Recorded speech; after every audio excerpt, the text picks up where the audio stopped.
Welcome to the Tea Party with Marty Abernathy, a show by an ultra-feminine, meek, shy, totally unopinionated trans woman that seeks to listen to both sides and does not make fun of TERFs. You've listened to the show, right? You still want me to say this? Okay. Here's your host, Marty Abernathy. Hello, everyone. How are y'all doing tonight?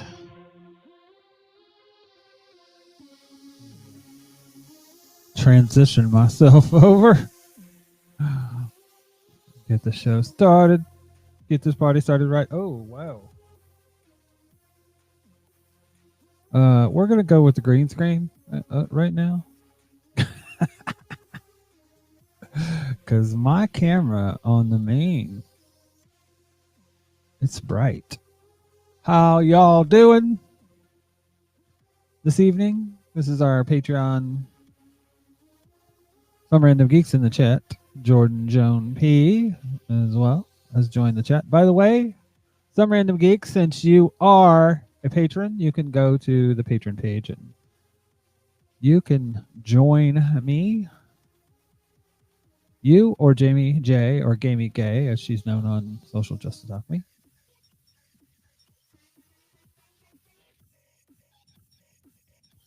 Got kind of an interesting show tonight. It's funny you should say that, Jonathan. Said this is a trans show as we transaction, as we transition.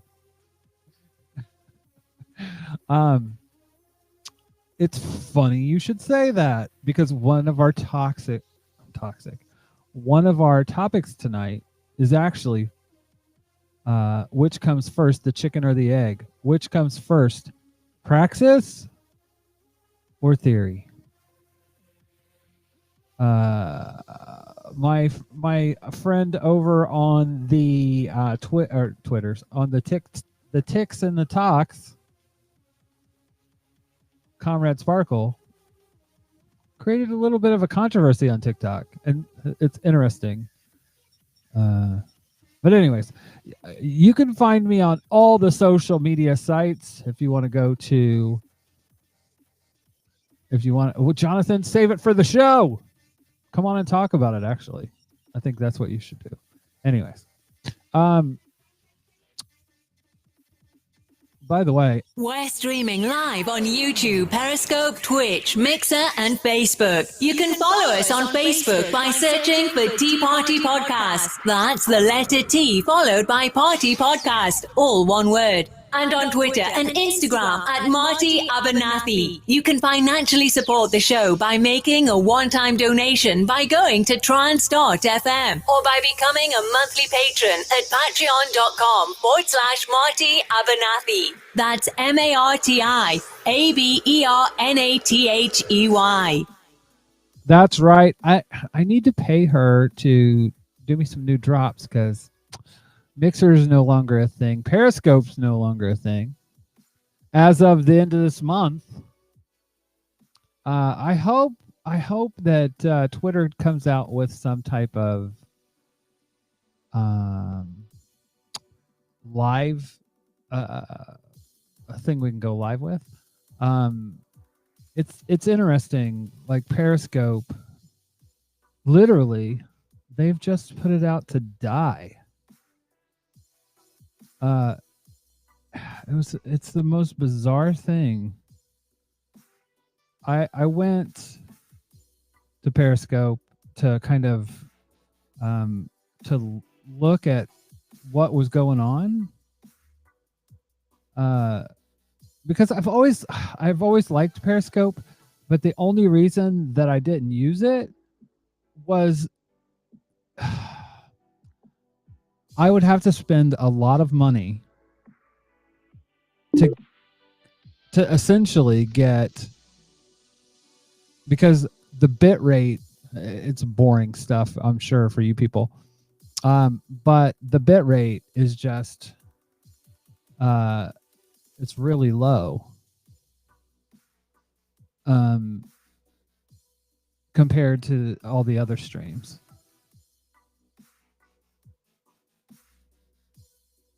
So basically, what you have to do is, but this doesn't make any sense. Come on.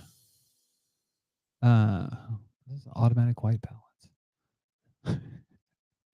But just the way you had to set it up, you basically needed to pay Restream a bunch of money for what? It didn't make a lot of sense. It didn't make a lot of financial sense, especially for me. So that's why we're no longer on that platform. But I mean, it was a decision based solely on the fact that it didn't make any sense. It didn't make sense financially for me to continue to do that. So yeah. But it sucks because I really, really like the platform. It's an awesome platform. I'm messing with my settings here. I'm trying to get. I don't know why this camera just all of a sudden decides.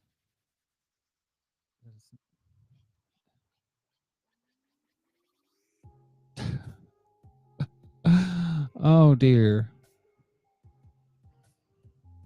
I want to use my main camera. God damn it! In fact,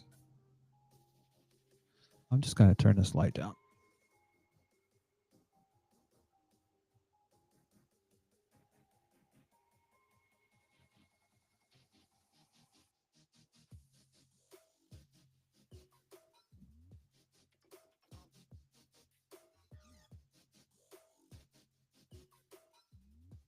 Did I just kill my camera? Oh, there it is.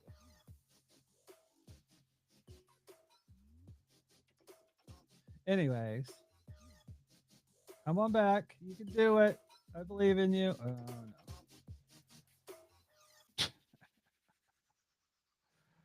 Oh dear. Oh dear. Oh dear. My camera's not working. I don't know what I did to it either.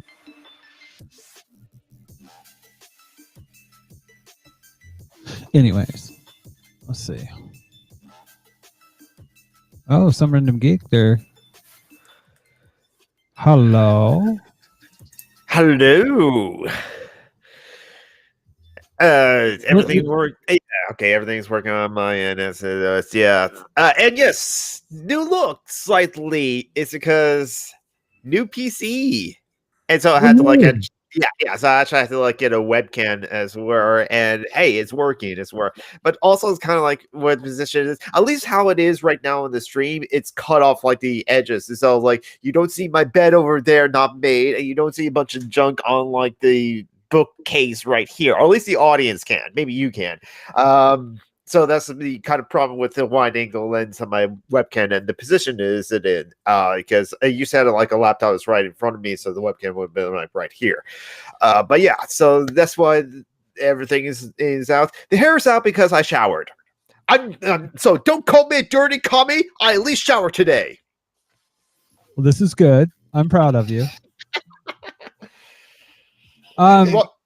So I kind of gave you a idea of what we were going to talk about today. Okay. With the whole praxis talk. Right, exactly. First off, can you do me a favor? Yeah. Can you tell everybody what praxis is?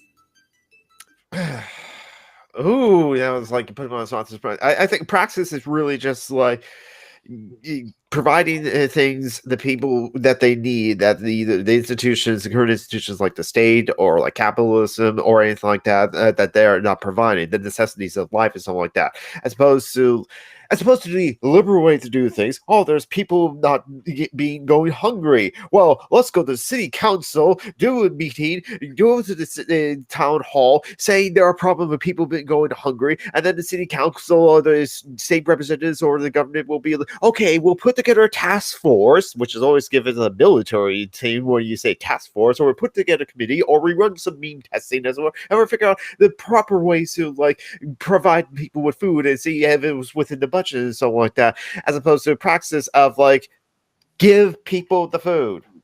Just give people the food as well. That's how I would like to find practice with that kind of example. So instead of waiting for like the writing your representative or calling your representative for them to do something, just do it first. You can do the other things on top of it, but like first give people food. That's kind of like how I define praxis.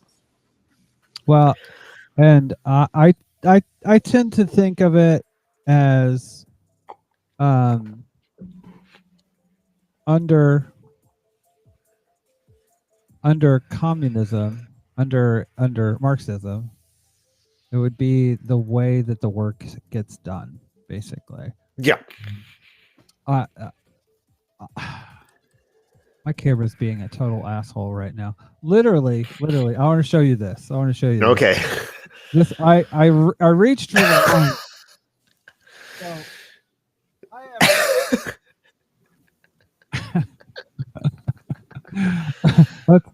Let's see if different. No, these aren't even. Oh, yeah, that's a little better. All right, but I'm still cutting myself off. I look like I'm 4'3", like yeah. Interesting, but this wasn't like this before the start of the show. But you know, that's how these things work. Yep. You basically screw yourself. So I wanted. Boy, if we could do that. Yeah, I want to go ahead and play this clip. Let's see. Bring VLC up. So the kind of to set this clip up, basically, there's a guy saying that theory is the most important thing, essentially. And that if you don't know theory, then you can't really do the work.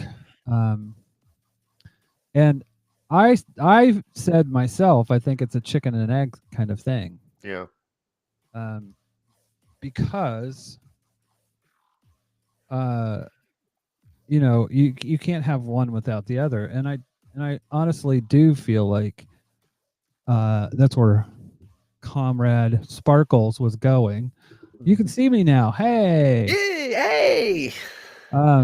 That's where Comrade Sparkles was going with all this. But let's bring him up. Here's VLC. VLC is right here. And yes, I do look like Lenny Kilmister from like Motorhead. You say that like there's something wrong with that. No. Okay, here we go. Social constructs that has stopped the working class. Y'all just, it's a conveyor belt of y'all. Y'all come in all shapes and colors and sizes, and here's the disconnect. You don't understand that somebody starving on the streets don't want to fucking hear your theory or your ideology. They want their material conditions addressed there, then. But no, people like you would rather debate about how to do it, which particular subset of theory works for this. Motherfuckers don't care about that, yo. They're struggling to survive. So if you want to reach somebody with theory, you have to first help them address their material conditions. Because you know, you've read the theory, right? You know how to do it, right? So show them instead of pointing them at a fucking book and saying, read. Fucking clowns. Quick question to all you theory nerds. If theory essential, how come guy with barely high school education understand theory better than you? Seems like your theory didn't account for that one, huh? And he really goes on to pick this apart. But my whole thing was, and this is my argument. But before we get to that, I want to see what you think, Jonathan. Well, I've only been a high school graduate, yet some people, when I said that to, I've never been to college, they're like, I'm such a surprise that you've never been to college, which I kind of like take that as a subtle brag. But I think, who was it, like one of the leaders of the Black Panther there in the 60s, like Stanley Tucci or something like that? No, or is it showed, I forgot the name. But he has said, theory is great and all, but like if that doesn't feed people, what is the point of it? There was another person whose name I forgot. It's like I didn't need to read Marx because I have the marks of capitalism all over my body, and so yeah, exactly, and especially it's like this was also kind of slightly my experience as I was reading theory to like provide for a service for people who have difficulty like reading and doing on my Twitch stream. I was reading Direct Action and Economically by Deborah Graber. I will continue doing that, but like someone because I was streaming the politics category, I get someone that says, "Oh, how do you feel about like well, how do you think like decentralized economics works versus centralized economics?" And I'm like, I don't care. So long as people are fed, then I don't care if it's centralized or decentralized. I mean, anarchists lean more towards decentralization. It's like there shouldn't be like any kind of like authority unless the authority justifies itself. Apart from that, so long as it works, it works. Even it's like a centralized computer and like the dispossess on an NARS. It seems weird. It's like you're listening to a computer, but it seems so the authority for at least the NARS seems to be justified, or at least they have a question enough to like say we can live without that. And yeah, so centralized planning might work in an anarchist society. If it works, it works. Well, and my whole thing, I said, take a look at the Bible. And I know that's not what a lot of people want to hear because they're not religious. But I'm not talking about being religious. I'm talking about what Jesus did. Even if it's a fictional story, it's telling kind of how things worked back then. To get someone to listen to them, what did they do? They perform miracles. If someone was like difficulty seeing, they provided food. Exactly. They provided healing. They provided all these things, and like literally before the conquest of bread, Jesus handed out bread. Well, see, that's the thing. But you literally have, depending on when you think the Bible was written, but most people say it was written between 200 and 400 years after Christ. Was supposed to have been born and lived. Yeah. So you're talking about between 16 and 1800 years of proof. Mm-hmm. How do religions bring people in? Does the Christian church bring people in with libraries? No, in fact, actually, 2 people like weeks ago, like they handed out things of like a food bank and and I was kind of like excited. It's like, oh yeah, thank you. I will use this information to like give to people in need and something like that. Then they also like wanted to like talk about Jesus for 30 minutes, and I was polite, and I was also wearing my non-binary hoodie. But like, hey, it's a way to do that.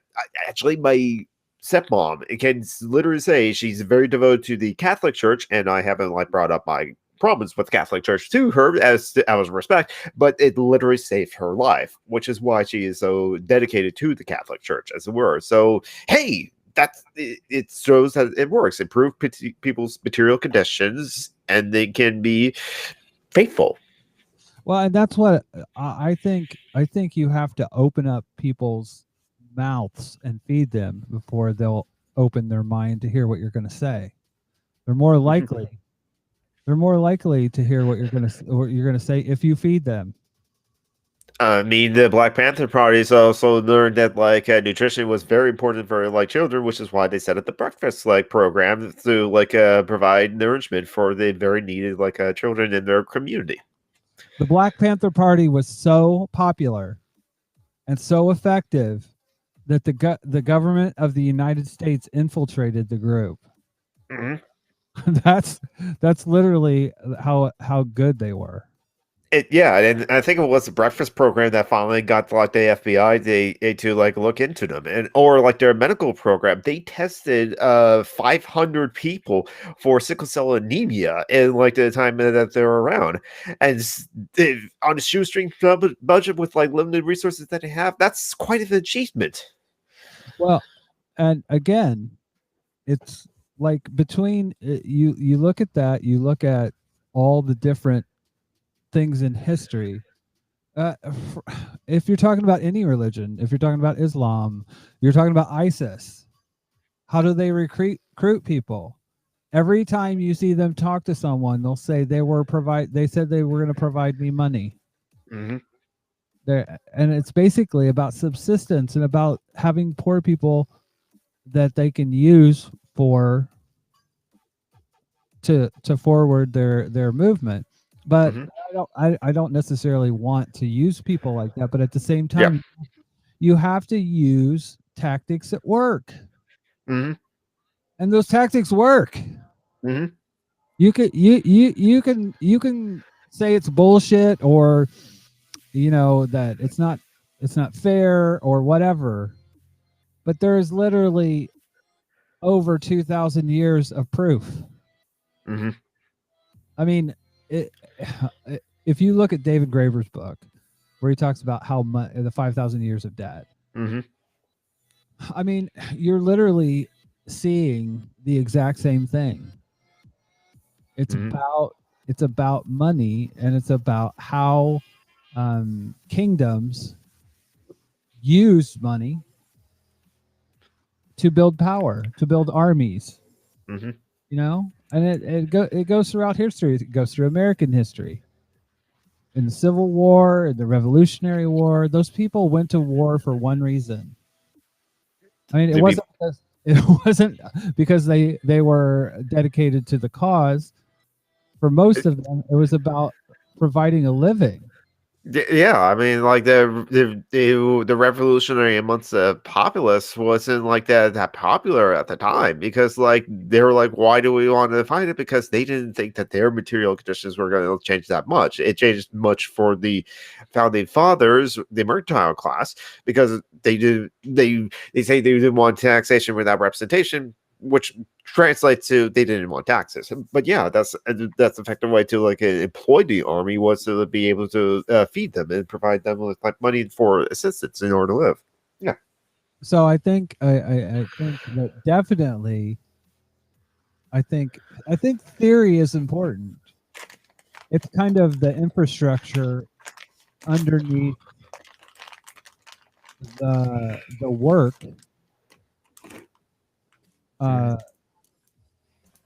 that moves people to continue the work in a way that's healthy for everyone.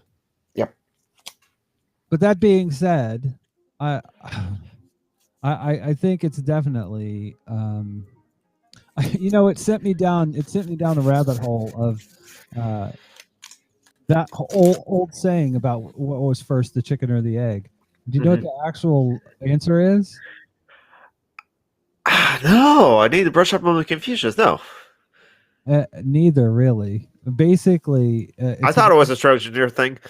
It was basically an evolutionary thing where it came from eggs in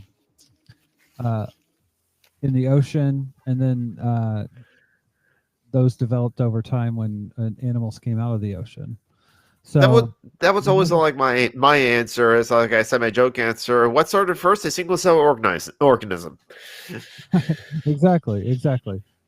So I mean, I think that you have to know, it's for the people that are, and that's something else that the guy was sitting there saying, well, you got to know theory if you're going to lead people. And I'm like, that is true, but if you're going to lead people, that means you're going to teach people. Mhm. You know, you need to know the theory so you can teach it to other people. And what I found amazing was he was calling me a clown. He was calling me a troll. And I was like, dude, you need, if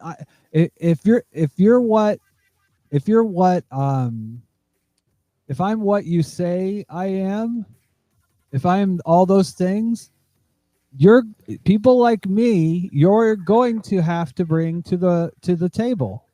Mhm. And you're going to have to be able to effectively, I keep hearing that you're going to have to effectively be able to bring people like me on board. And Mhm. you know, he was saying, you just don't comprehend this. And I'm like, well, I don't think I'm going to be, if you're saying I don't, which I think is he was being a pompous ableist ass. Yeah. And I think there are a lot of people that are like that. Well, you know, Hegel said on page 45 of volume 12, you know, that the butt hair is, needs to be bleached heavily. And, you know, and you're just like, And because some assholes need to lighten up. exactly. Bada bing, bada bong. But and that's Ignore one of the most that's I said I said irony. People arguing against Comrade Sparkles are saying people aren't intelligent enough to understand. You are just showing your motives. It's about making you feel better about yourself rather than changing minds and motivating others. Mm-hmm. Yeah. And that's kind of where I think it's at. You have a lot of these people, they want to spout rhetoric.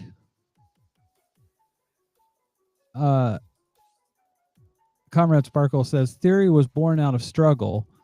One clearly existed before the other. Maybe you're just afraid of the risk that comes with actual praxis. Mm-hmm. I mean, that's the reason why some anarchists would like say, yeah, The Conquest of Bread is a great book, but it's probably not like everyone. It should be anyone's like a first anarchist book if they never read any anarchism. It could work because Peter Kropotkin, they wrote that out of at the time when it's just like the working class was like severely struggling. It's still kind of struggling, but those were a series of essays about. The thinking that the revolution is just right around the corner, and so all of the revolutionaries need bread. The march on Versailles in the French Revolution, that was kind of known as the bread march, and the women's march of like the Versailles during the French Revolution, that was kind of known the bread march because the people of France were starving. The Russian Revolution, I think in 1905, could be in 1917, no 1917 actually, but that one they had the motto of bread and peace. They wanted out of World War One because they didn't felt like they would need to be a part of it, and they were starving as well, and so people needed subsistence, and yeah, and that's where some of the theory is born out of. Exactly, yeah, because it came the people needed. Like, some people were like thinking about the material needs and thinking about like how to like think of and march through and get through this period and go into the utopian future as well, or a better future. Well, and my thing is what I you know, you have the conservatives out there that will say well, you have to teach a man to fish. You know, that old saying, give a man a fish, he'll what, eat for a day. Yeah, teach a man to fish and he'll eat for life. Okay, but just as we pointed out, if you're just teaching that man to fish while he's hungry, I mean, he probably won't be able to like remember these things too. He'd probably be frustrated. But once you feed a man to fish and then teach the man to fish, he'd probably be better off like fishing after he has a full belly, as it were. Now, granted, hunger is a good motivator, but I think it's a good motivator in the activity when you already know how to fish, not when you're learning how to fish or something like that. Yeah. Well, and I tend to think that I think when it comes to things like that, it's almost like it's one of those things where I think you have to do it over time. What am I trying to say? I feel like it's, if you give somebody, if I give you some food and a book, you're going to be better off in taking it in. I mean, this is like literally kids that don't have breakfast don't learn as well than those that do. Yep. So, and it's it's about Maslow's hierarchy of needs, you know? I mean, if you don't have your needs met, then you're going to have problems with just going beyond just merely subsistence. But Yeah. you're thinking about these larger things if your needs are met. So I definitely think that it's theory is nice because it gives us an idea of how to make systemic change. Mm-hmm. But at the same time, it's the work, it's the material, making a difference in people's material needs that makes them motivated and care about learning. Oh, Jonathan left me. Is it something that I said? Something happened there. I was like, is it something that I said? I was about to say that I think it's important to like not necessarily to read theory, but to at least consume some theory, not necessarily. And this is just for those people that are think themselves as socialists or anarchists already.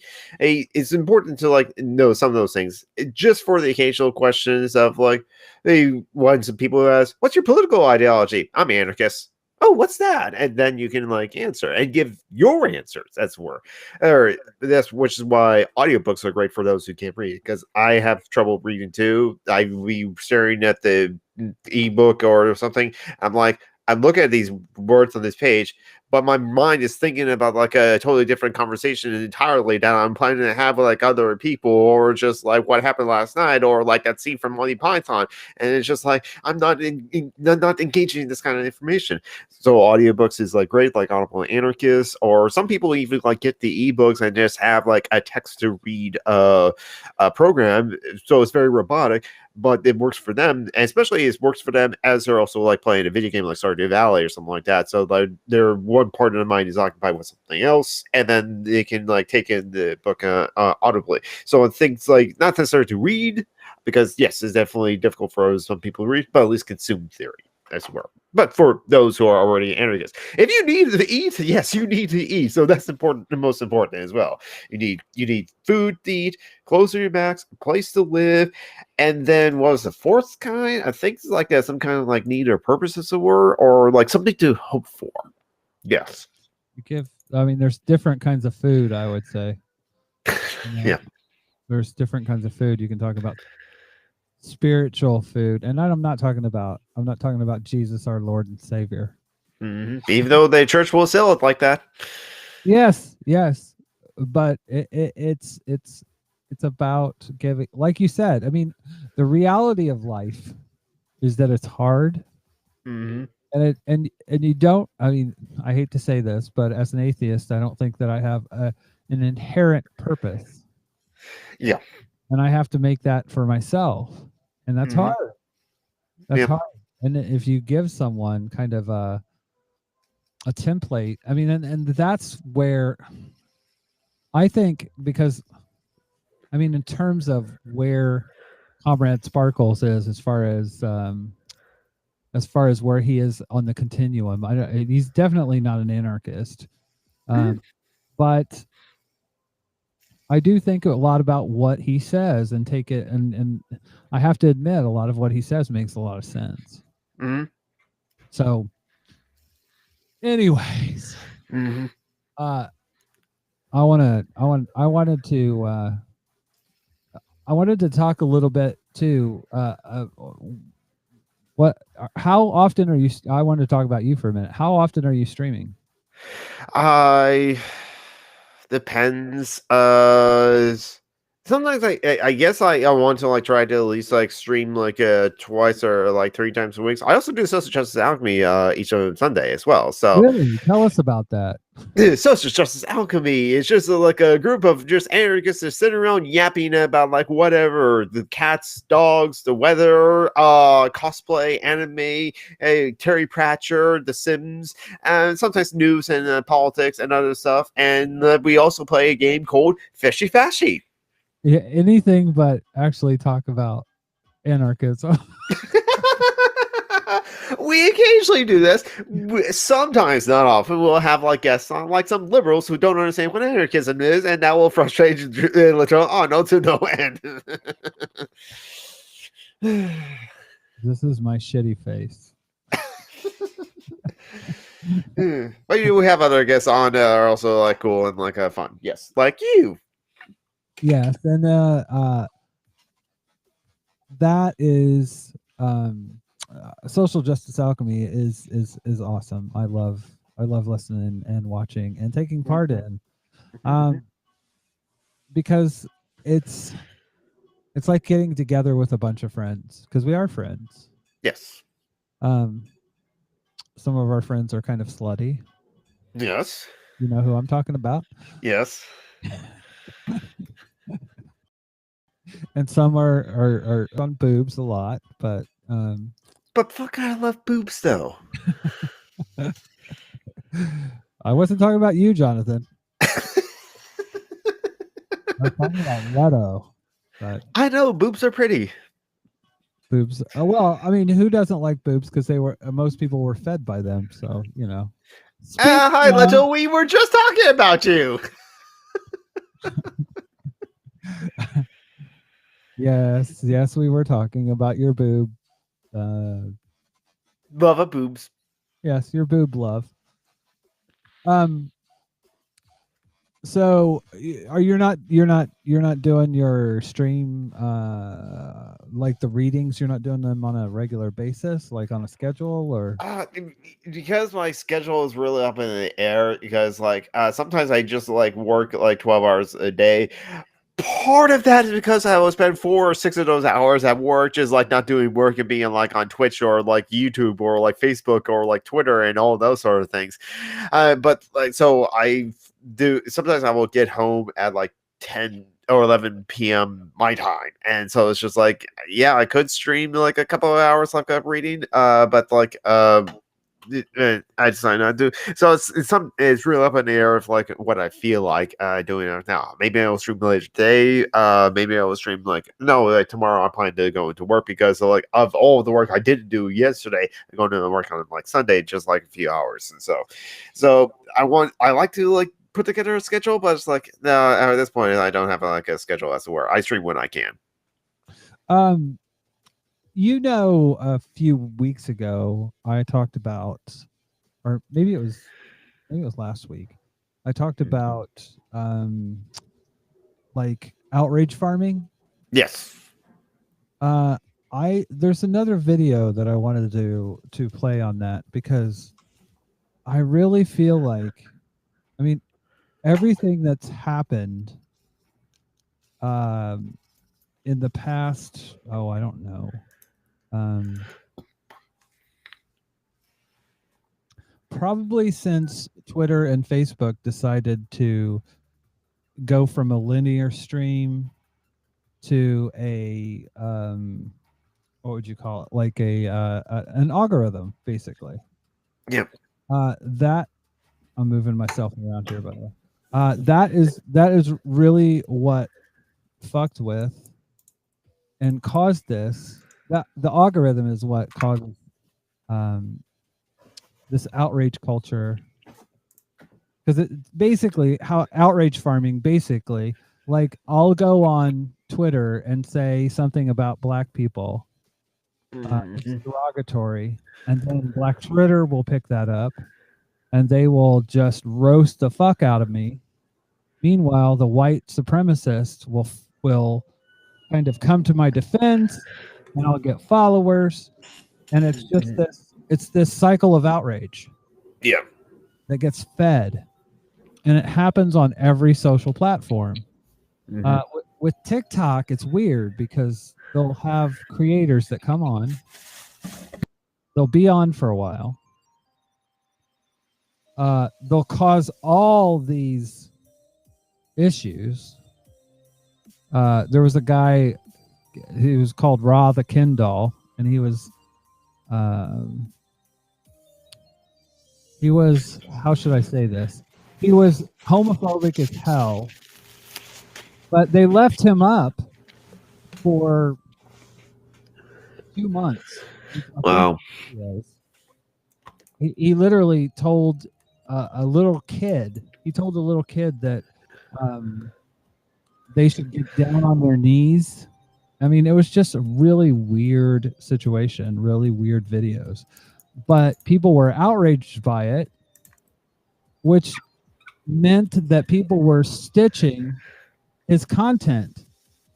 He was getting money from the views. When people on TikTok get paid, if they're in the creator fund, they get paid for views. So basically, that's what happens. It literally is outrage farming. You're literally trying to get people pissed off to duet and stitch you, to stitch your content. Your eyeballs on that content. So, anyways, I am going to switch over to. Are we having beard talk in the chat? Yes. Well, also like little. Yeah. In case it's yes, I now got a new PC. It was going to replace my laptop, which is like dying, and so that means I got like a webcam, so that you can see the beard. I also shaved today. Oh, all right. So I got VLC up. I hope because you can see VLC, but I don't think you can see the videos. Hold on. Manufactured ass controversy. Y'all got to do a better job in tagging me. For some reason, it's not showing the videos.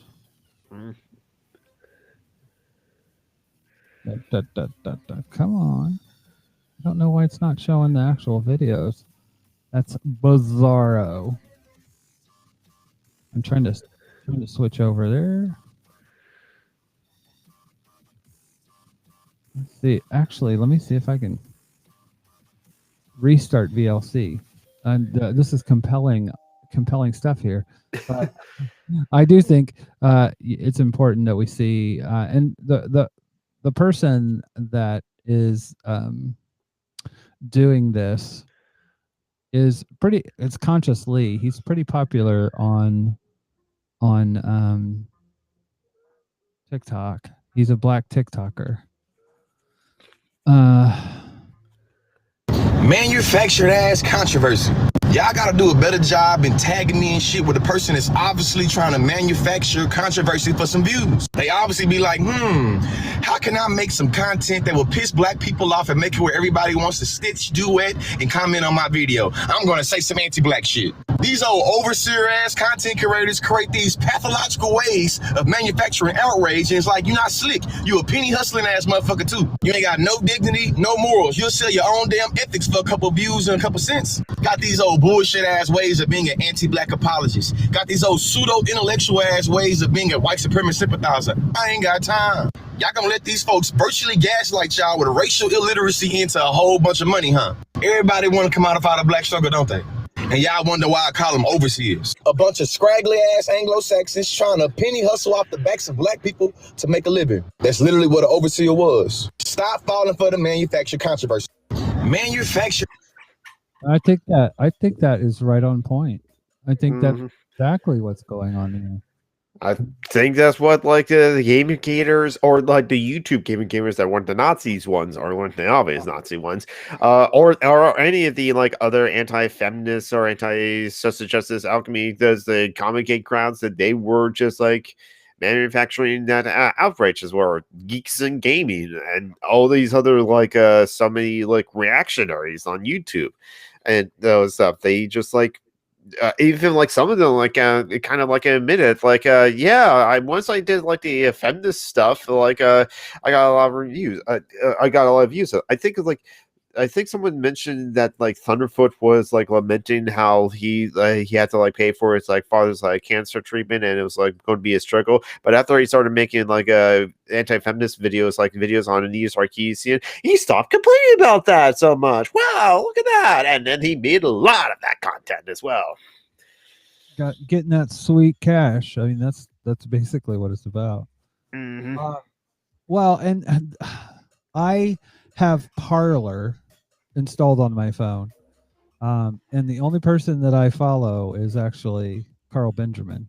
So I see the shit that he posts, and I just have to laugh at it because literally, I mean, I can remember watching Kevin and who's that other person that I can't stand and don't want to remember her anymore.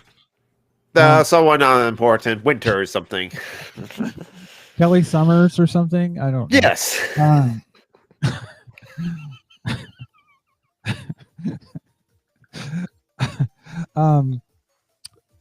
I just would watch them like literally like eviscerate Carl Benjamin's arguments. Mm-hmm. But you know what? That may have boosted their views, but it didn't do jack shit to affect Carl's fucking money stream. Yeah. So who's the dumbass? I mean, really? I mean, if you're talking about making money, and that's what they're doing, that's why they're doing it. Mm-hmm. It's a fucking grift. It's obvious. It's an obvious grift.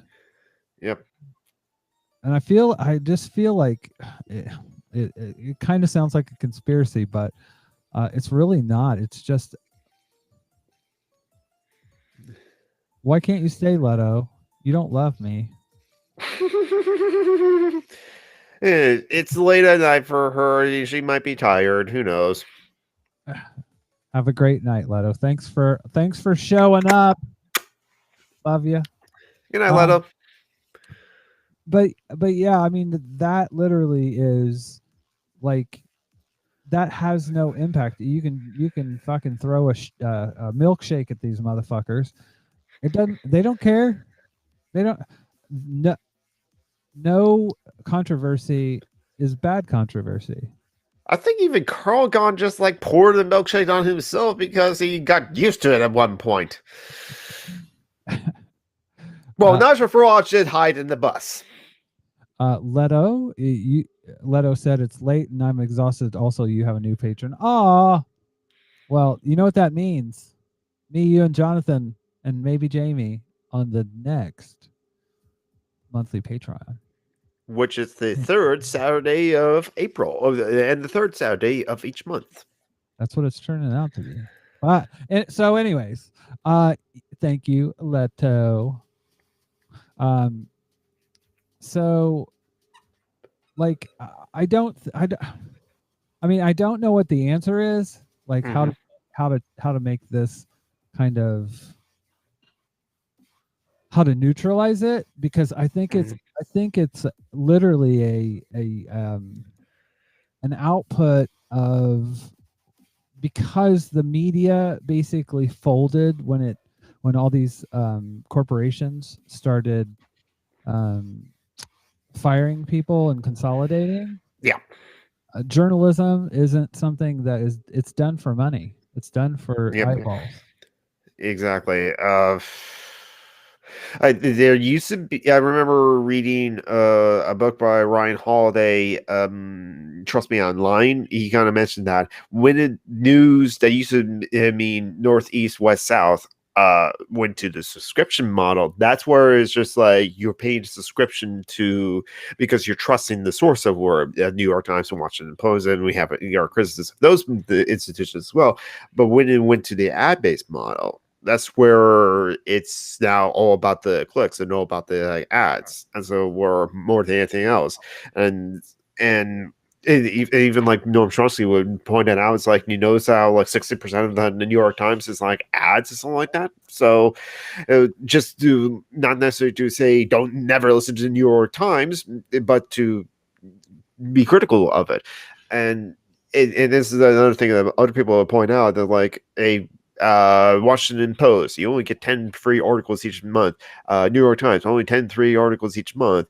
And Wall Street Journal, totally behind a paywall and all this stuff. However, Breitbart, totally free, just ad revenue. The Blaze of it's Fox News, totally free. Anyone can read them. Just as like gets the ad revenue as it were. And no wonder people are not going to trust the news source of New York Times and Washington Post as much, because they only get as much like articles from there. And so, yeah, when it became like the ad-based kind of thing, that's where you can actually just manufacture news, manufacture outbreaks, and which Ryan Holiday actually did a lot of times when he was like the PR for like an American brand.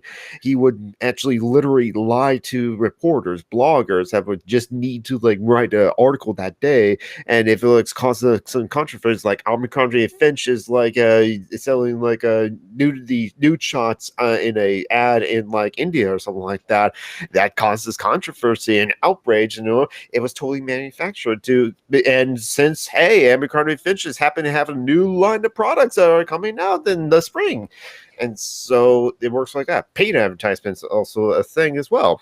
That's how like Netflix get to like advertise Orange and New Black, because they get like op-eds about like the person in life, just like as depicted in Netflix's new show Orange and New Black. And so yeah, it's like that's what journalism has become. Yeah. Well, and I tend to think that it's not like it's not like people like the Casket were created this. The algorithms created them effectively, because the type of thing they do is rewarded. Yeah. By the algorithm. The algorithm wants people to engage, good, bad, or indifferent. They don't care. So I tend to think, like, honestly, the best thing to do is go on websites that are linear, places like I know that people are going to say there's nobody on them, but if you go on them, there will be people on them. And that's Mastodon. Mastodon doesn't have an algorithm. It's a linear feed. Your friend posts something, then you post something, they go 1, 2. Yep. You know, so people have got to. I mean, and part of it too is they're offered this stuff for free. It's exactly what you said. When you have news sites that have any shred of, now I wouldn't say that, it's hard for me to say the Washington Post has integrity when the person that owns it's the richest person in the world. Lex Luthor / Jeff Bezos / the feudal lord of Seattle. He makes more money than most CEOs. He makes more money in minutes than they do in a year. And you're talking about fucking CEOs. CEOs already make 500 times. 500 times their average worker. Yeah. Yeah. So I mean, it's all out of whack. But that being said, I can't think of one media outlet that's not owned by some big. I mean, even places like The Intercept, One Look Media. They were founded on the seed money from a multi-millionaire. Yep, exactly. I think unfortunately, it's just really difficult to like start up a website as a word and get traction as word. So even if I go to Truth Out or Counterpunch or other kind of like alternative media, I mean, look at the Young Turks. Look at the production value of them. It's just like they're not as big as CNN or those, but they're not small either. they had to get some substantial money to like start up that production, as it were, and to be going as long as it is as well too. So unfortunately, it sucks. That's the way it is. But yeah, it's like it's so difficult to like build either a new media site or a new news site all on your own on the startup. It's kind of amazing when groups that I think crowdfund like It's Going Down or Crime Inc. Or other places are able to like do as good a job with their websites as it is, either through volunteer work or for crowdfunding. It's funny that you mentioned those two sites because those are two sites that A, I depend on, but B, it's so weird. I have an app called Ground News. Oh yeah. And I really liked it, but I would put these sources in from both of those places to try to get it to bring news in from both those sites. Mm-hmm. I've never seen one article. And I'm just like, Grounded, you have an algorithm too. yes, exactly. And now they're going to they're asking for even more money, and I'm just like, oh, to be honest with you, I think I'm just going to go back to RSS and my RSS feeder, because I what you just said is the point. It's an algorithm that is basically making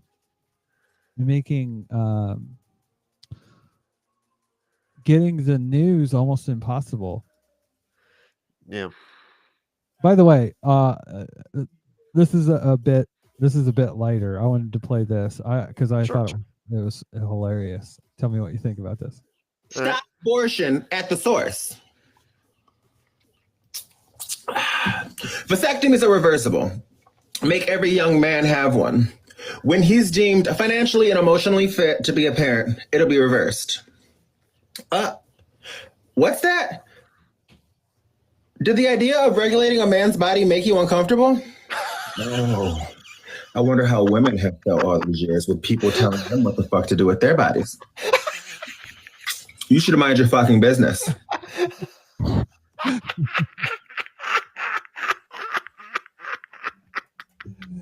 Yeah, you know that when you bring men's bodies into it, they're going to start having these revelations. But I think it's a good idea, actually. Vasectomies are reversible. Hysterectomies are not. So we kind of already do things like male babies' bodies, or babies with like a penis at birth anyway. That's just kind of like, did we ask for consent doing that? No. So, and let's not forget about intersex babies too. You know, that is one of the I used to go around I always think of this as like the job that I have that I do for love, and there's a job that I do that to pay the bills. And one of the jobs that I did back in the States was I was a phlebotomist, and I'm good. But I would always go up to the nursery in the morning, and they would do circumcisions in there while I was in there. And let me tell you, it wasn't quiet. If anyone says that that's a painless procedure and doesn't affect the kid, you're wrong. You're wrong. And yeah, I mean, that's the thing. I mean, when it comes to circumcision, I'm totally against it. I mean, apparently Jonathan's for circumcision. I think so. There we go. We're back. So you're against circumcision or for? I mean, I was okay. So there was a time where I was kind of like for it, in that there is net medical benefits.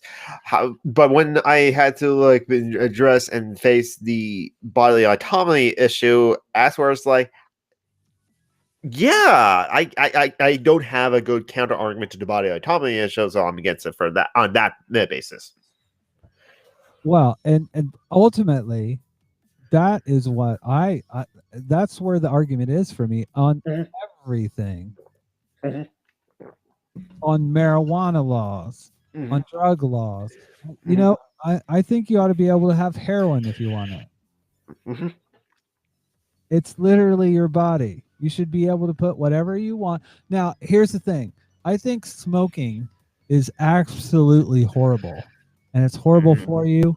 I know this. I was a smoker and now I have problems.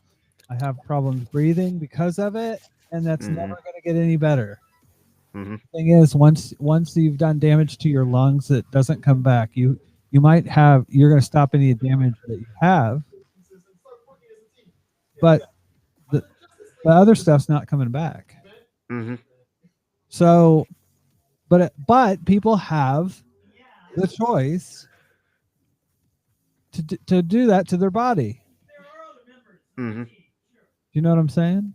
Yeah, exactly. And even if someone's like a parent or something like that, I don't say only when it becomes a problem for that child, and that has to be an extreme circumstance. And and there's a lot of different issues that can be a problem for like that child to be in a toxic like home environment, not just like the drugs. Like parent could be emotionally neglectful or abusive or anyway.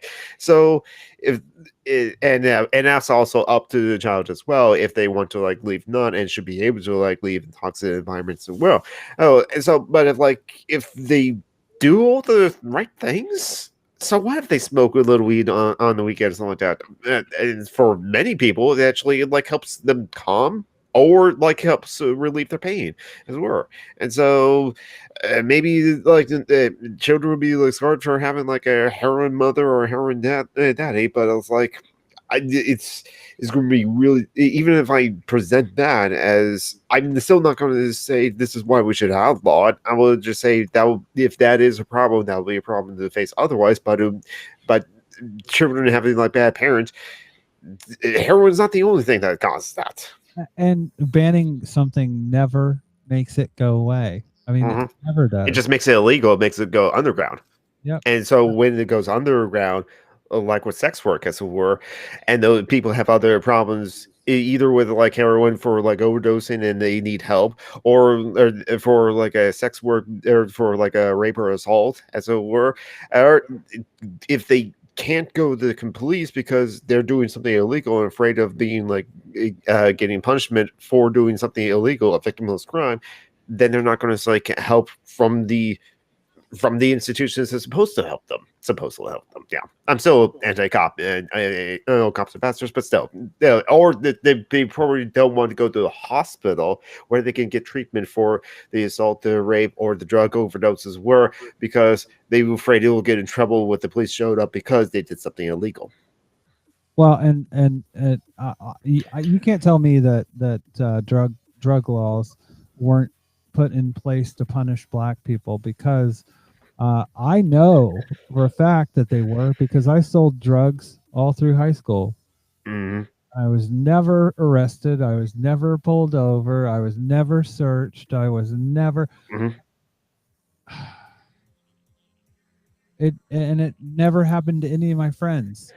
Mm-hmm. I mean, there was marijuana all over our school. There was acid all over our school. There Mm-hmm. was speed all over our school, and no one ever got busted. Mm-hmm. And that's not because they were so sneaky. That's because white privilege means that you don't deal with that. You Mm-hmm. don't deal with that from the context of you're not going to let poor Johnny go to juvie because he was selling drugs. You're just gonna not. You're gonna look the other way. And the judge will be like, man, Johnny could have been my son. And I know how hard it would be for like if my son had to like go to jail and have that on his record or something like that. Hurt his chances to go to Ivy League. Wait. He was just having little Johnny was just having a bad day.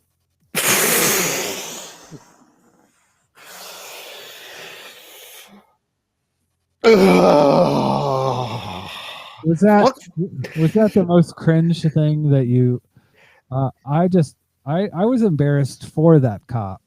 Yeah, well, the media was pretty much like listening to the not to the victims of the hate crime, but the person perpetrated the hate crime.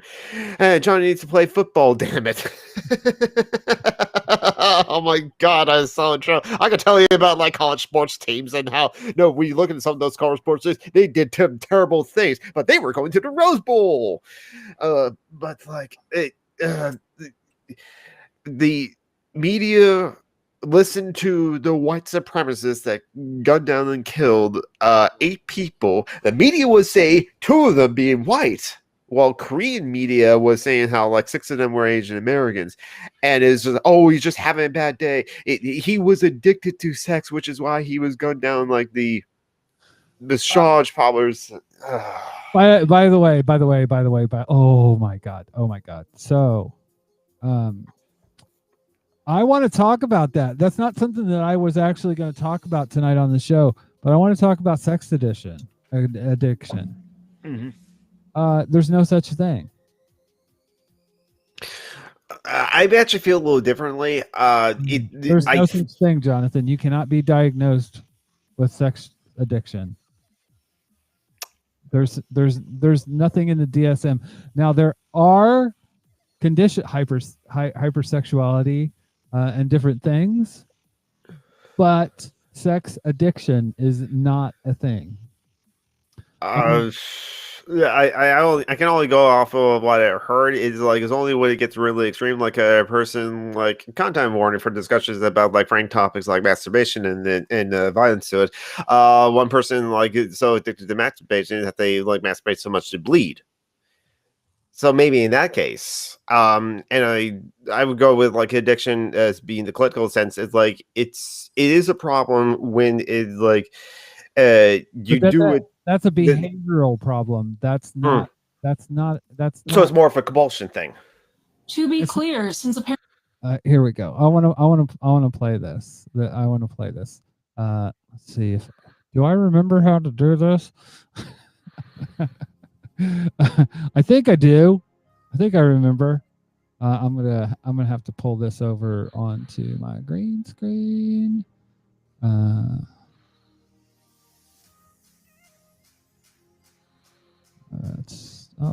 Shoot. We're gonna go with Firefox. No.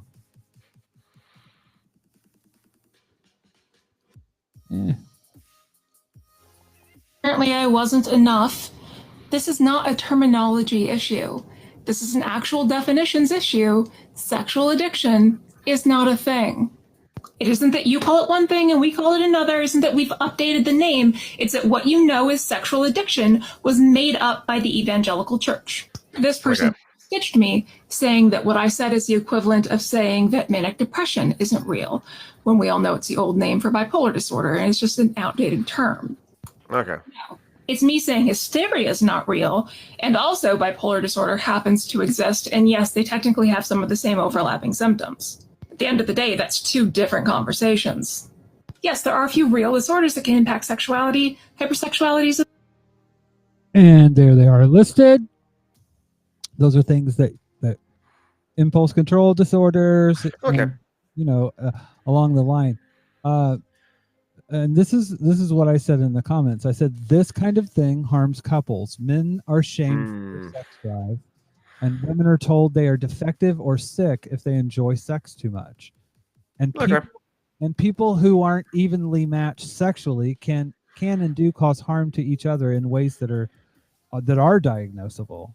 It's terrible what people will do to each other. I've literally heard women shame their husbands with, quote, sex addiction when you're talking about two people that just have different sex drives. And that mismatch can definitely end relationships. Even like size mismatch can definitely end relationships. Worst case can be a deal breaker. Okay, I'll take back what I said. This is exactly why I think that I think that sex before marriage thing, not always pathology, is something that should happen. I agree. To be clear, since apparently I wasn't enough. God damn it, TikTok! I'm stuck in a TikTok loop. This is not I think I should also preface this as well, and just like the copy to it's like I'm not an addiction expert or a physician as well, so I should defer to people who know better than me or who know more than me, because we all know the most infuriating subcategory of human beings is like a self-appointed know-it-all of everything that doesn't like to be corrected on things. New atheism. Yeah, exactly. Well, true. I did a TikTok a while ago. That's why I'm trying to go through my mentions here, because there was this couple that said, "Oh, guess what we did? We waited to have sex." I want to say, there was actually a famous football player, Sean Alexander, who was a running back for the Seattle Seahawks and got the record for most running touchdowns. He, in fact, waited to kiss his wife until this wedding day. After it finally happened that I now pronounce you man and wife. That was the first time he ever kissed her. And I think that's the stupidest. That's the stupidest. I just think it's dumb. I think it's here. It is here we go. Can you see that? Yes. All right, good. I'll see if it'll play. Come on, TikTok. You can do it.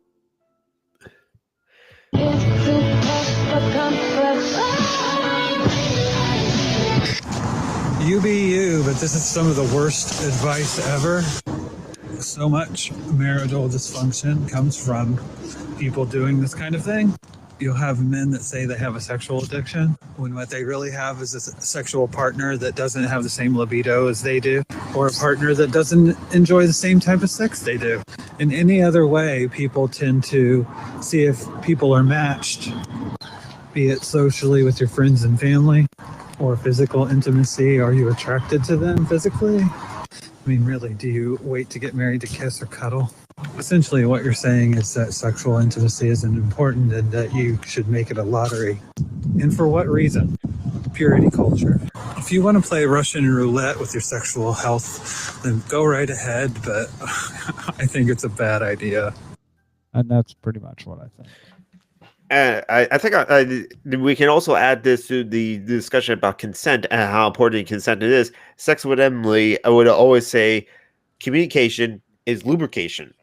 So communicate with your partner. What do you like? What do you expect? How often you like it? And important to consent as well. And that's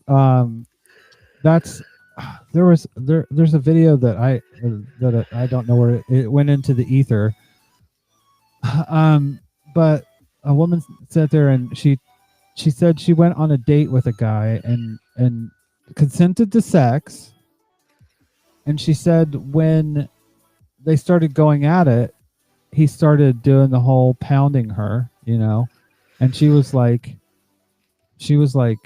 no, that's not cool. Slow down.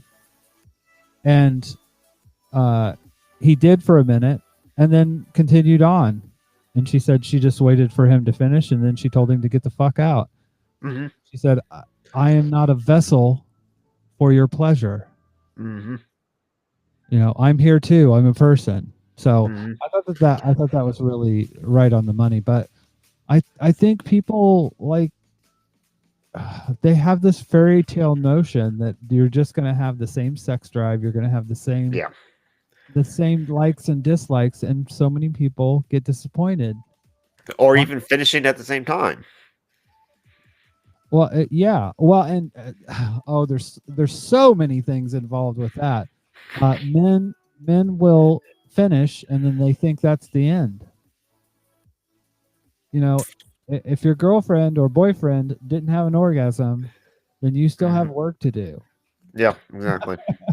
If you want to have a loving relationship where it's a give and take. I mean, it doesn't have to be all the time, but Jesus, I mean, your pleasure is not the end of the road. Mhm. Anyways, let me see. This goes along with consent. Check this out. I posted that put a finger down challenge like an hour ago, and already this is one of the most common comments from men, so I'm just going to address it now before it gets crazy. As I said in the video, click the comment to go watch it.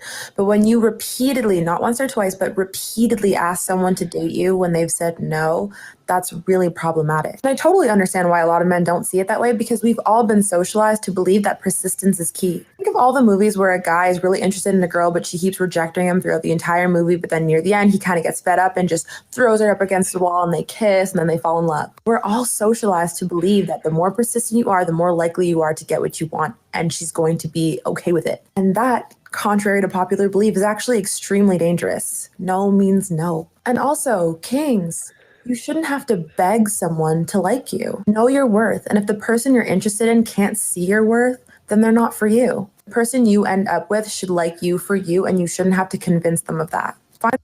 That right there is the fucking money shot. I just want to high five her. Mhm.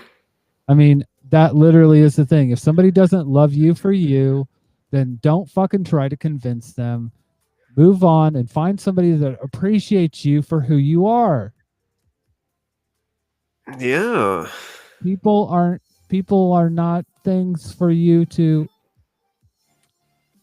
I had an ex that kept, I don't know, maybe it was because of guilt or whatever, but she kept asking me if I was dating anyone. And I was like, you are not a utility for me that I need to go replace. Mm-hmm. You know, and I my girlfriend now, she's fantastic. She's amazing. And I don't ever think of her in that light, and I would never think of her in that light. She is who she is, and I love her for that, not because of what she'll do for me, or it's how she treats me and how we interact. Mm-hmm. You know, that's what's important. Yep. Anyways, I have a couple more. This one's about masks. I'm trying really hard to understand this whole I won't wear a mask thing, because what these kinds of people keep saying is, I don't want the government involved in my freedom. I want to be free, and I want the government telling me what to do. And yet, they're usually the same people that want the government to define marriage between one man and one woman. They also want the government to tell women what to do with their bodies, and also what to tell trans women what to do with their bodies, because trans women don't really exist to them anyway. So they want the government in my marriage, and they want the government on my body, and they want the government in my bedroom, but they don't want the government in the general public's health. I don't think that makes you free. I think that makes you a hypocrite. And I think that's spot on. I think that's spot on. You have these people, Karens mostly, that don't want to wear a mask, and it's my right. I'll do what I want. It's nothing but selfishness. At the end of the day, it's nothing but selfishness. It doesn't have anything to do with, because there are plenty of things you don't. As Dusty Smith said, you don't go ahead if you think that it's your right and you can do it what you want. Pull your tits out, pull your cock out in the store. See how well that quote freedom lasts for you. You'll go to jail, and if not, you'll definitely get kicked out of the store. I mean, literally, if you take your shoes off and walk around without shoes on, they will kick you out of the store. They have the right to do that. And yeah, I saw a guy took off his shoes once, and someone complained to the driver. So the next stop, someone came on from Metro and asked, "Hey, sir, can you please take your things?" And he was escorted off the bus. He walked out willingly though. So yeah, even take off your shoes on the bus, you can be asked to leave. And that's people want it's these people, they are hypocrites, but at the end of the day, I think it's one of those things where they don't care about hypocrisy. Yes, I think that's one thing that like I want to like say this on like a social media because I see liberals going like Lindsey Graham said this like 4 years ago and now he says this, and I'm thinking like, listen, liberals, the Republicans, especially Republican politicians, the top one, they don't care if they're called hypocrites. It's not about like consistency with their principles. It's all about power. Yes, you can point out they don't have principles. I say they do have principles. They care about is how they keep power. They're consistent in their actions in that. They're consistent in their actions of trying to like overturn abortion because it's consistent in their beliefs of like blocking an appointment of a liberal judge or a judge by a liberal president, Mel Gorsuch, and Merrick Garland, and then shaming the liberals to like rush through an appointee of a conservative judge, Nori Gorsuch, or even Brett Kavanaugh, or Amy Coney Barrett. And they're consistent in their actions because they have a certain belief of wanting to overturn abortion and keeping as much power as they can. I always send people this article here. This was written in 2017, but liberals stop trying to own conservatives by their own logic. They do not care. Agreed. This is a common theme in liberal discourse today, and one has been exposed for its impotence time and time again by the podcast Chapo Trap House. In fact, I feel like I should have to pay Felix Biederman royalties just for using the phrase by their own logic. Summarized, the liberal complaint sounds like this. Conservatives complained about one thing that a liberal politician did, but now a conservative politician did the same thing, and they're not complaining anymore.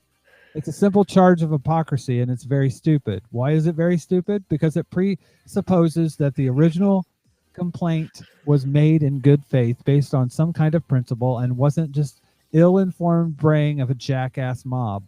Yes, sure, there were problems with Hillary Clinton using a private email server, but let's not pretend for a second that the vast majority of conservatives weren't just using it as fodder to get out their pitchforks and rage against a hated opponent. They don't care about private email servers. They never cared about private email servers. They cared about drawing blood and defeating Hillary Clinton. Mm-hmm. By the way, George Bush had a private email server, and nobody said jack shit about that.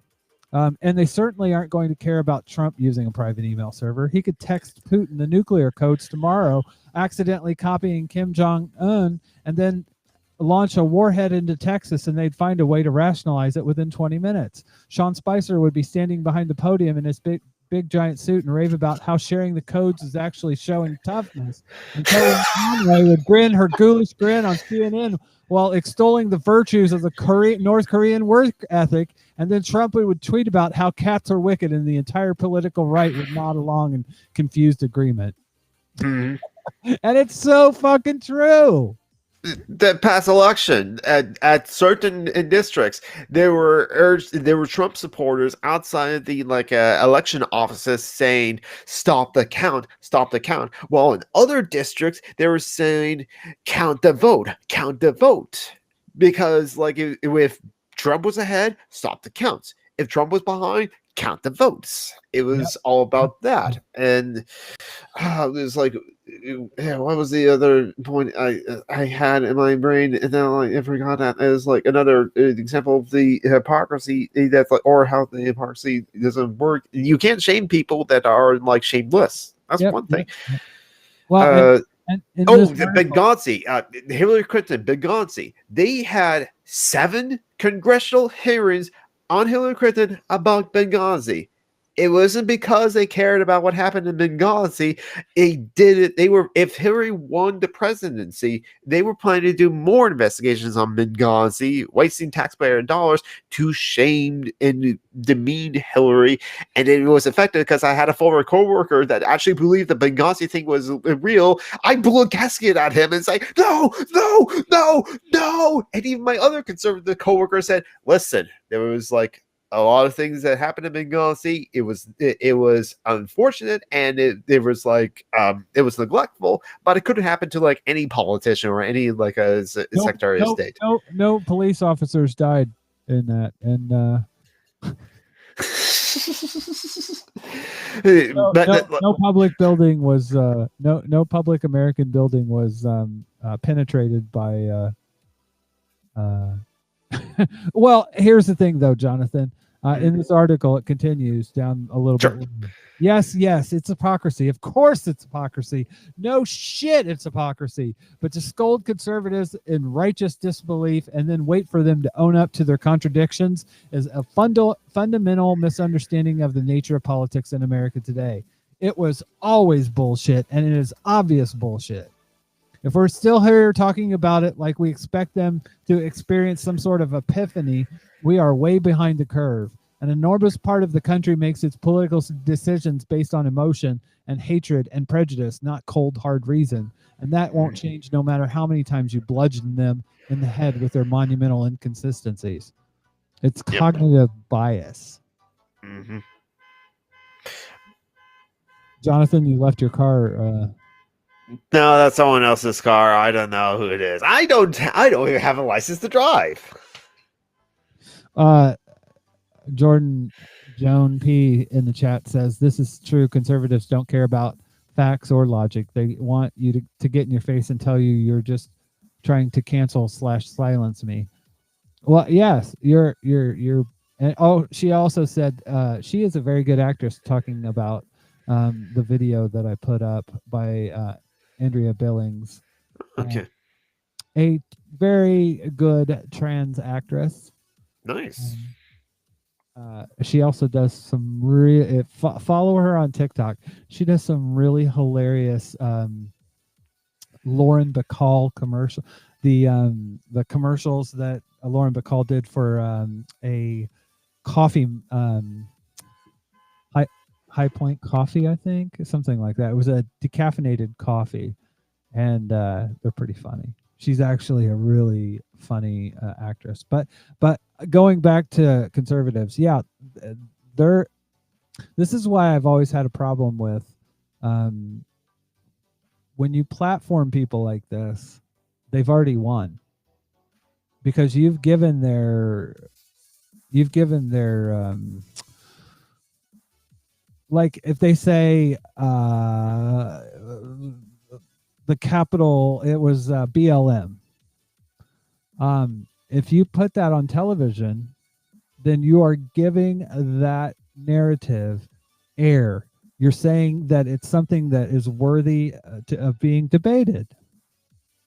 And when you do that, you're giving it air. You're giving it legitimacy. They've already won. They've already won. The only thing that I could say in the past election was finally the media started going, no, they're lying. This is not true. Like they were telling, saying that Donald Trump wasn't telling the truth in real time.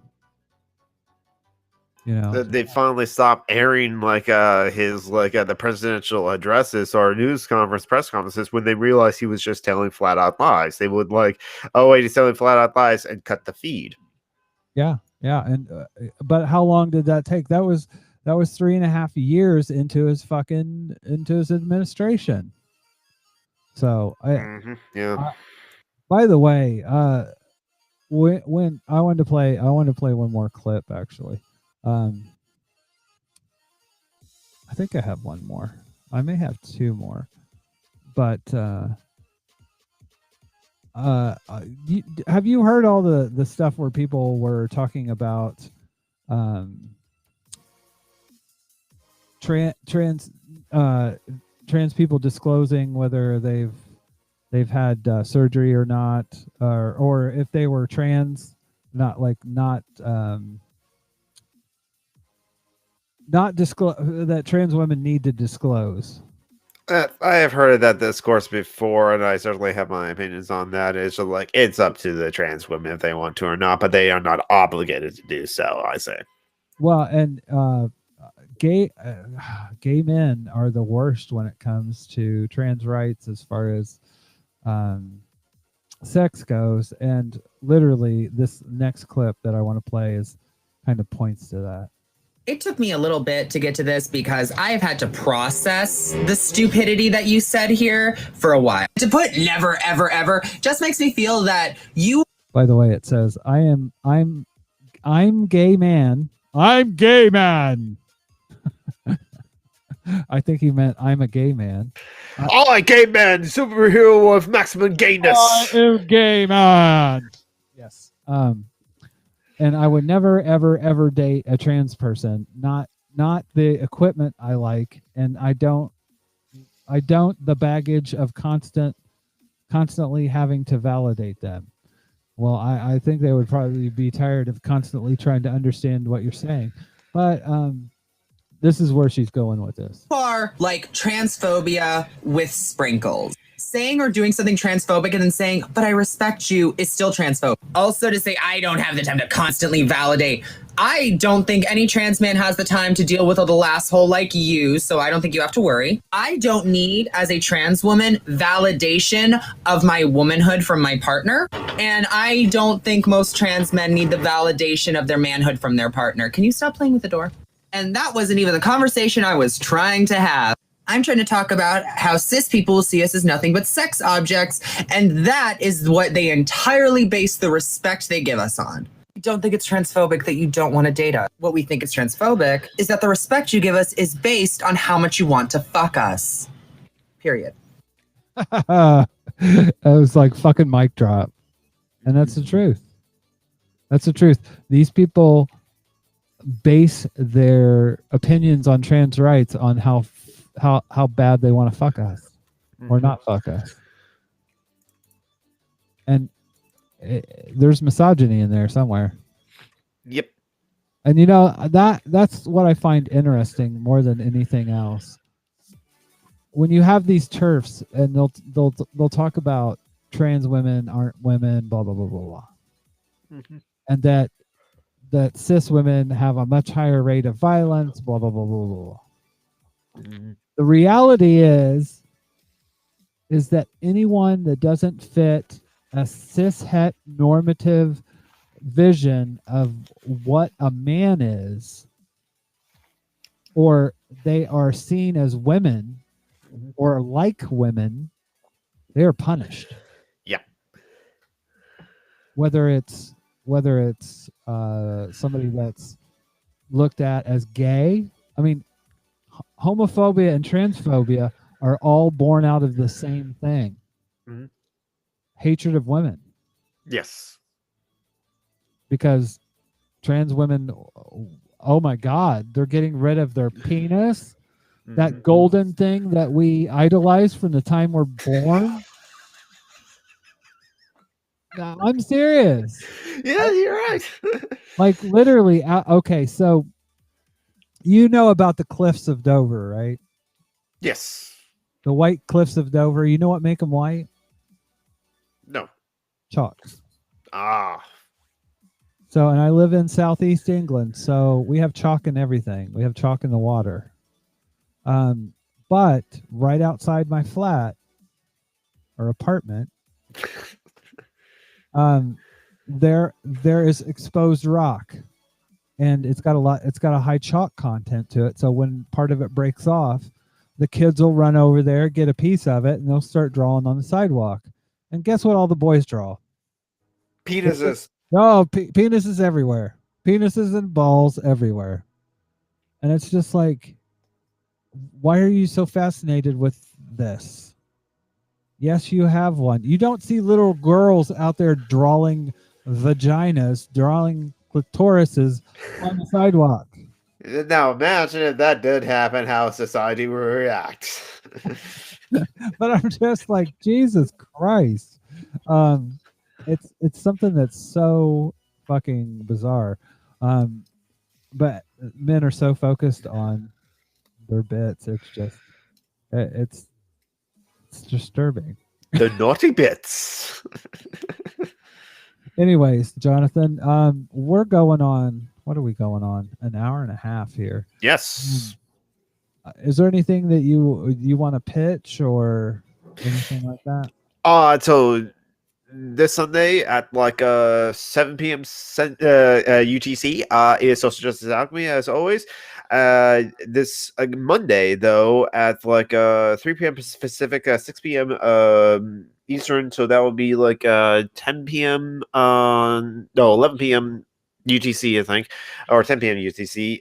I'll be on Steve Shive's channel with his friend Dana Nicole, where yes, we're going to talk about anarchism. I'm not the first anarchist Steve Shive is on because he had Darren Arrow and his guest last week, Diana Mucha. But this time, the conversation is going to be about anarchism. However, Steve is going to try to Yojimbo it and get me to go against like Dana Nicole on this few disagreements that we have. But no, I'm going to try to not necessarily convince Steve of the being anarchist, but at least just educate his audience of like anarchism and the differences of it, what we really mean by a state. No, it's not just like any government or all government or governance. No, you can have organization to like run things, but like it's the membership or the leadership in those things more free flowing, and the leadership leading roles or the leadership is ebbs and flows, and like is like authority because it's more accountability. And I'm going to try to do that. So that's on Steve Shaw's channel. Other than that, it's just like I'm gonna be working a lot in order to make up for like getting off work early on Monday throughout the week. So I'll try to like stream when I can. Twitch.tv/SomeRandomGeek. That's where I stream. I will post up more videos of my VODs from my political streams onto like YouTube. So youtube.com/c/SomeRandomGeek for there. I have been uploading more videos, and they're getting some good traction as well. And interesting discussion. Are those all some random and then the E's and geek replaced with 3s? Yes, I did make that consistent because like someone else on Twitter was already some random geek with E's, and so I like, okay, is there some random geek with like 3s instead of E's? No, there's not. So I'm the one some random geek on Twitter, twitter.com/some random geek with 3s instead of E's and geek. And so yeah, some random geek. So then I made it so that like on all my platforms, Tumblr even, I am that Summer in the Geek with 3s instead of E's, even Medium. So Twitter, Twitch, YouTube Tumblr? Were the main thing. Tumblr. You travel back to 2014? I don't go there that often, but I have friends that post there as well, and so I at least share their Tumblr posts as it were. And you go to LiveJournal, Friendsters, MySpace. Oh my God, you are old. I got the gray in my beard. You do remember Friendster? That was about the same time as MySpace. Mm. And then MySpace, and then there was Facebook. Mm. But yeah, and I was on a place called tribe.net as well. Mm-hmm. That closed down pretty quickly, but when I wanted to say something, what you were talking about, about Steve Shives. I went and watched that just to see him have a stroke. I do. Yes. Steve says that like he predicted I'm going to yell at him. Maybe that will happen. I will be very Socratic or like a 3-year-old of why. But maybe he will yell at me because he has done that actually before in a couple of live streams or askaways. Yeah, he got a bit angry with you for basically saying what you thought. I think you should just take this soundboard with you, and you can just, whenever he says something, you can go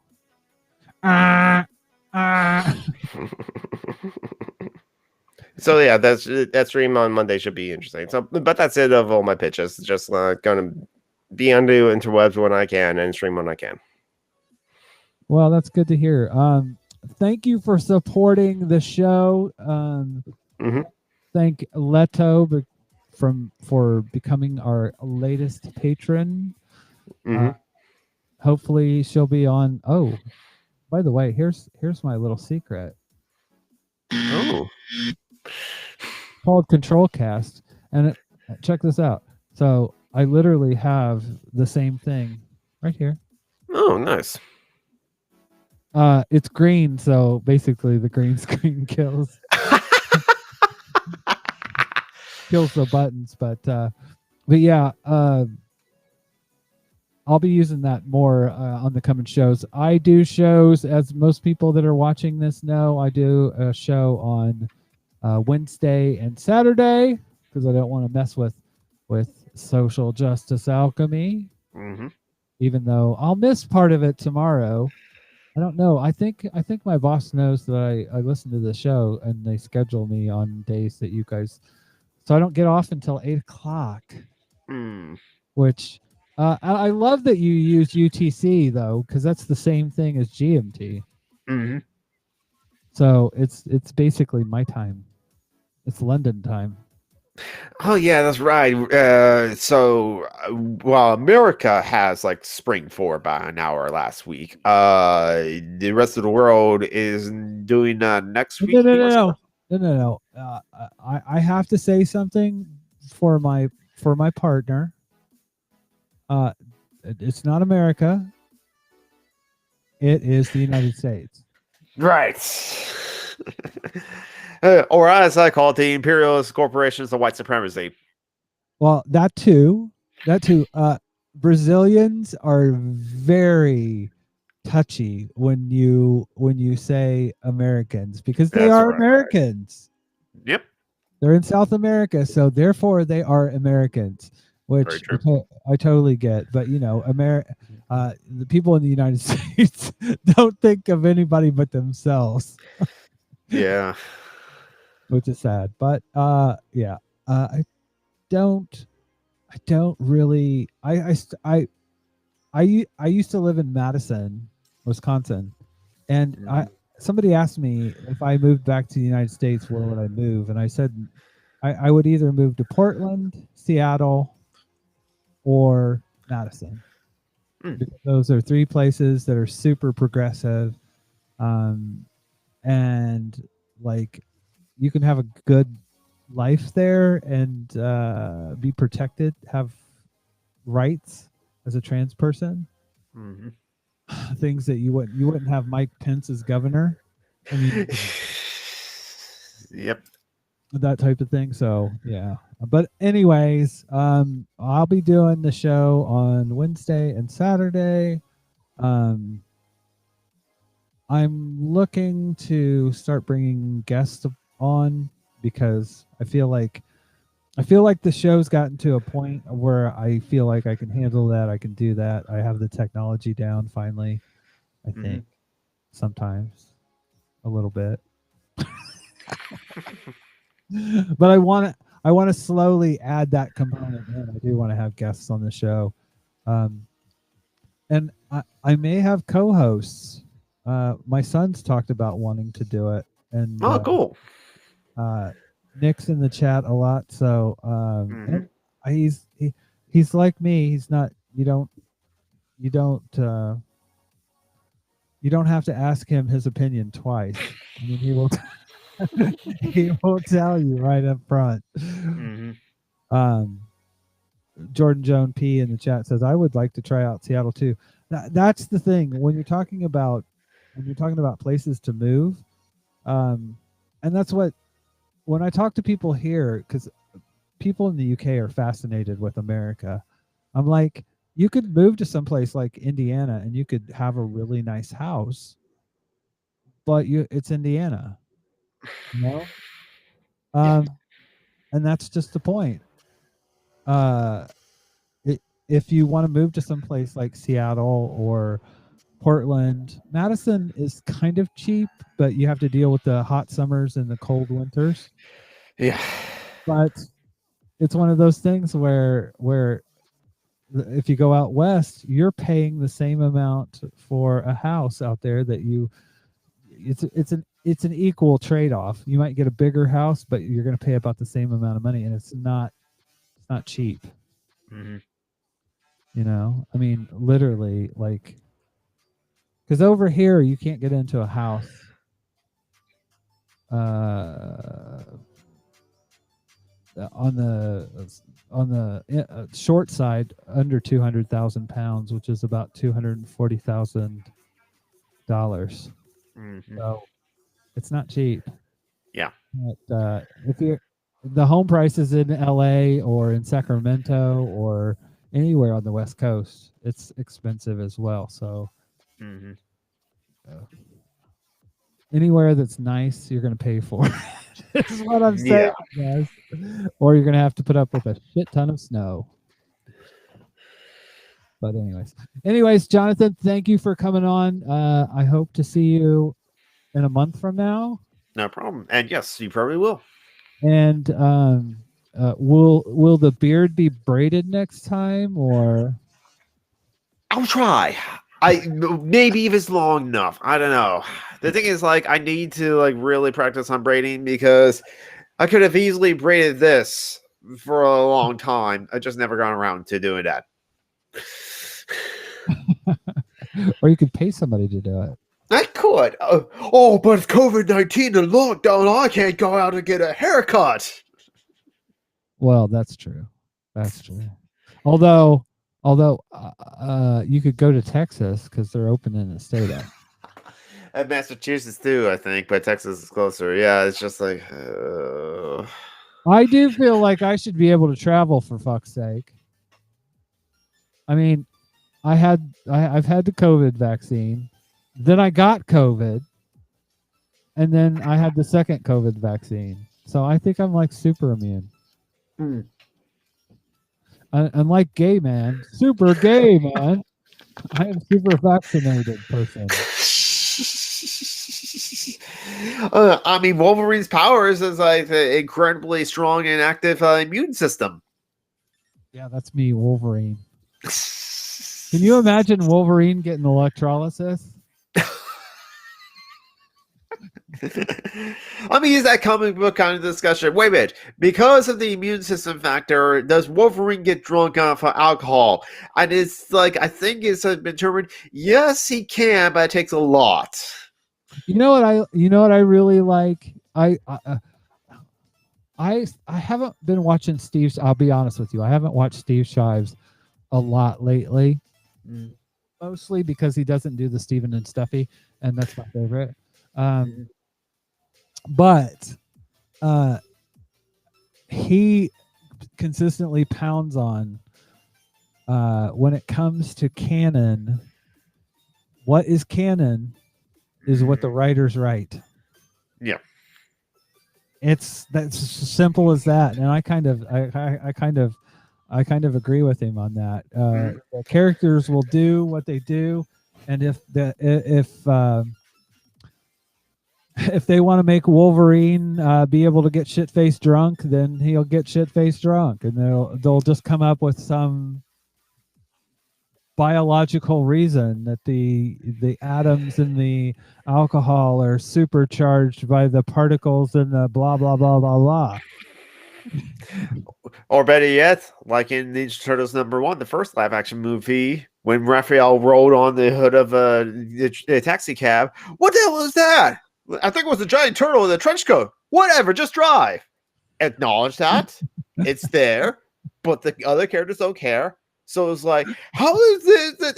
It's New York. If they see a giant turtle like in a trench coat rowing on the hood of a taxi, they realize it's there and don't care. And so the characters they can lampshade it. How did Wolverine get so drunk? I don't know. Maybe it's something strong alcohol. Yeah, it's whatever the writers say it is. But yeah.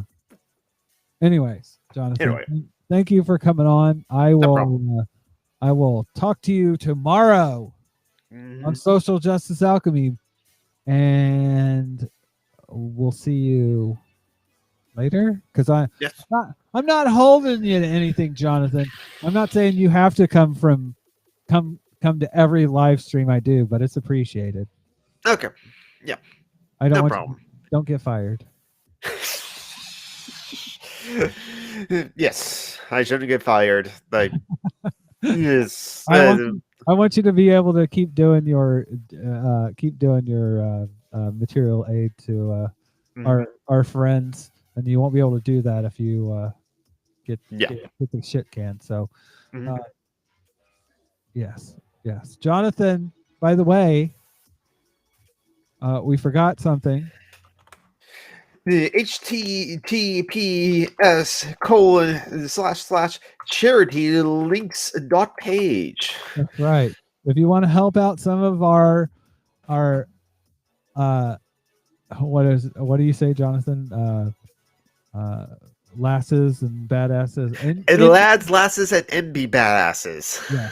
If you want to help some of our badasses in need, go to charitylinks.page and help some motherfuckers out, because that's what this is all about. It's about us coming together, building community, and helping each other out. In fact, I think we already do that with Patreon.